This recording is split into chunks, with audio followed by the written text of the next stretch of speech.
بچوں کا، لوگوں کا، اور حق بولنے کے پریشر کا، اور حق کسی جگہ پر روکنے کے پریشر کا،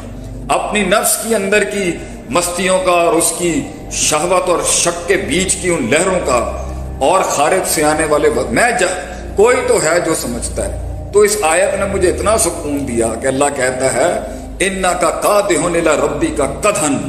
ہم جانتے ہیں تجھے کتنی تکلیف، ہم جانتے ہیں انسان کہ تیرا سفر یہ زلزلے ہیں جن سے تو گزرے گا، فَمُلَاقِي، پھر ہم سے ملاقات کر۔ اللہ بھی انڈورس کرتا ہے کہ تیرا سفر کم نہیں ہے۔ اللہ جانتا ہے کہ اس نے سب سے بڑا یہ خارج میں مسائل تھوڑی ہوتے ہیں، میں پڑھاتا ہی یہی ہوں اپنے لوگوں کو، جب بھی مسئلے باہر تھوڑی ہوتے ہیں، سب سے بڑا مسئلہ تو یہ ہے اندر، ان النفس لامارۃ بالسوء، یہ اندر کا اپنا آپ جو انسان کا ہے۔ کتنے مسائل اگر آج مجھے وقت ملا ایڈریس کرنے کا، کتنے مصیبتیں اور مسائل تو اس نفس اور اس زبان کی وجہ سے ہماری زندگی، اس کا